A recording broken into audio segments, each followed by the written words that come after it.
it chapter by chapter, one bite at a time. So many adventures and mountains we can climb.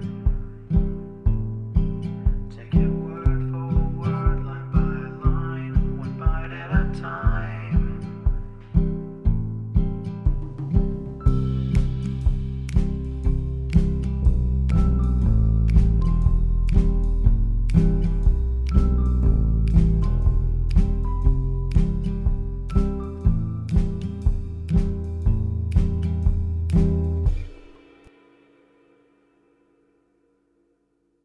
Welcome to Bite at a Time Books, where we read you your favorite classics one bite at a time.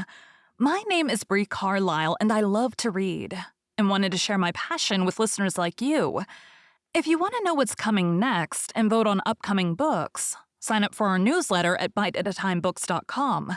You'll also find our new t-shirts in the shop, including podcast shirts and quote shirts from your favorite classic novels. Be sure to follow my show on your favorite podcast platform so you get all the new episodes. You can find most of our links in the show notes. But also our website, biteatatimebooks.com, includes all of the links for our show, including to our Patreon to support the show, and YouTube, where we have special behind the narration of the episodes.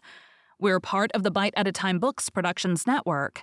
If you'd also like to hear what inspired your favorite classic authors to write their novels, and what was going on in the world at the time, check out the Bite at a Time Books Behind the Story podcast, wherever you listen to podcasts. Please note, while we try to keep the text as close to the original as possible, some words have been changed to honor the marginalized communities who've identified the words as harmful, and to stay in alignment with Bite at a Time Books' brand values. Today we'll be continuing Great Expectations by Charles Dickens. Chapter 50. My hands had been dressed twice or thrice in the night, and again in the morning. My left arm was a good deal burned to the elbow, and less severely as high as the shoulder. It was very painful, but the flames had set in that direction, and I felt thankful it was no worse. My right hand was not so badly burnt, but that I could move the fingers. It was bandaged, of course, but much less inconveniently than my left hand and arm. Those I carried in a sling, and I could only wear my coat like a cloak, loose over my shoulders and fastened at the neck. My hair had been caught by the fire, but not by my head or face. When Herbert had been down to Hammersmith and seen his father, he came back to me at our chambers, and devoted the day to attending on me. He was the kindest of nurses, and at stated times took off the bandages and steeped them in the cooling liquid that was kept ready, and put them on again with a patient tenderness that I was deeply grateful for. At first, as I lay quiet on the sofa, I found it painfully difficult, I might say impossible, to get rid of the impression of the glare of the flames, their hurry and noise, and the fierce burning smell. If I dozed for a minute, I was awakened by Miss Havisham's cries and by her running at me with all that height of fire above her head. The pain of the mind was much harder to strive against than any bodily pain I suffered.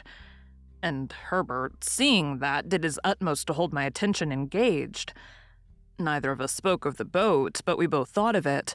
That was made apparent by our avoidance of the subject, and by our agreeing, without agreement, to make my recovery of the use of my hands a question of so many hours, not of so many weeks.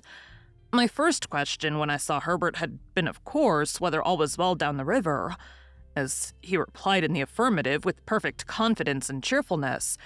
We did not resume the subject until the day was wearing away. But then, as Herbert changed the bandages, more by the light of the fire than by the outer light, he went back to it spontaneously. I sat with Provis last night, handled 2 good hours. Where was Clara? Dear little thing, said Herbert. She was up and down with Gruff and Grim all the evening. He was perpetually pegging at the floor the moment she left his sight. I doubt if he can hold out long, though. What with rum and pepper and rum, I should think his pegging must be nearly over. And then you'll be married, Herbert? How can I take care of the dear child otherwise?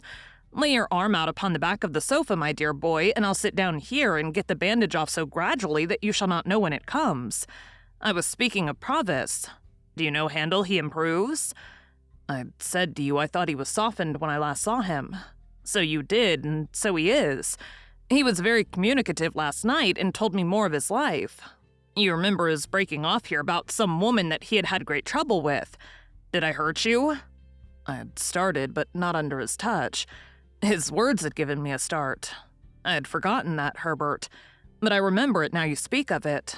Well, he went into that part of his life, and a dark, wild part it is. Shall I tell you, or would it worry you just now? Tell me, by all means, every word. Herbert bent forward to look at me more nearly, as if my reply had been rather more hurried or more eager than he could quite account for. "Your head is cool?" he said, touching it. "Quite," said I. "Tell me what Provis said, my dear Herbert." "It seems," said Herbert, "there's a bandage off most charmingly, and now comes the cool one. Makes you shrink at first, my poor dear fellow, don't it? But it will be comfortable presently. It seems that the woman was a young woman, and a jealous woman, and a revengeful woman. Revengeful handle to the last degree." "To what last degree?" "Murder. Does it strike too cold on that sensitive place?" "I don't feel it." "How did she murder? Whom did she murder?" "Why, the deed may not have merited quite so terrible a name," said Herbert. "But she was tried for it, and Mr. Jaggers defended her, and the reputation of that defense first made his name known to Provis. It was another and a stronger woman who was the victim, and there had been a struggle in a barn. Who began it, or how fair it was, or how unfair may be doubtful, but how it ended is certainly not doubtful, for the victim was found throttled." "Was the woman brought in guilty?" "No, she was acquitted." "My poor Handel, I hurt you." "It is impossible to be gentler, Herbert." "Yes? What else?" "This acquitted young woman in Provis had a little child of whom Provis was exceedingly fond. On the evening of the very night when the object of her jealousy was strangled, as I tell you, the young woman presented herself before Provis for one moment, and swore that she would destroy the child which was in her possession, and he should never see it again. Then she vanished. There's the worst arm comfortably in the sling once more, and now there remains but the right hand, which is a far easier job. I can do it better by this light than by a stronger, for my hand is steadiest when I don't see the poor blistered patches too distinctly. You don't think your breathing is affected, my dear boy? You seem to breathe quickly." "Perhaps I do, Herbert." "Did the woman keep her oath?" "There comes the darkest part of Provis's life. She did." "That is, he says she did." "Why, of course, my dear boy," returned Herbert in a tone of surprise, and again bending forward to get a nearer look at me. "He says it all. I have no other information." "No, to be sure." "Now whether," pursued Herbert, "he had used the child's mother ill, or whether he had used the child's mother well, Provis doesn't say. But she had shared some 4 or 5 years of the wretched life he described to us at this fireside, and he seems to have felt pity for her and forbearance towards her. Therefore, fearing he should be called upon to depose about this destroyed child, and so be the cause of her death, he hid himself, much as he grieved for the child, kept himself dark, as he says, out of the way and out of the trial, and was only vaguely talked of as a certain man called Abel, out of whom the jealousy arose. After the acquittal, she disappeared, and thus he lost the child and the child's mother. I want to ask, a moment, my dear boy, and I have done. That evil genius, Compeyson, the worst of scoundrels among many scoundrels, knowing of his keeping out of the way at that time, and of his reasons for doing so, of course afterwards held the knowledge over his head as a means of keeping him poorer and working him harder. It was clear last night that this barbed the point of Provis's animosity." "I want to know," said I, "and particularly, Herbert, whether he told you when this happened." "Particularly? Let me remember, then, what he said as to that. His expression was, around 60 years ago, and most directly after I took up with Compeyson. How old were you when you came upon him in the little churchyard?" "I think in my 7th year." "Aye, it had happened some 3 or 4 years then," he said, "and you brought into his mind the little girl so tragically lost who would have been about your age." "Herbert," said I after a short silence in a hurried way, "can you see me best by the light of the window or the light of the fire?" "By the firelight," answered Herbert, coming close again. "Look at me." "I do look at you, my dear boy." "Touch me." "I do touch you, my dear boy." "You're not afraid that I'm in any fever, or that my head is much disordered by the accident of last night?" No, my dear boy, said Herbert after taking time to examine me. You're rather excited, but you are quite yourself. I know I am quite myself. And the man we have in hiding down the river is Estella's father. Thank you for joining Bite at a Time Books today, while we read a bite of one of your favorite classics. Again, my name is Bree Carlile, and I hope you come back tomorrow for the next bite of Great Expectations. Don't forget to sign up for our newsletter at biteatatimebooks.com and check out the shop.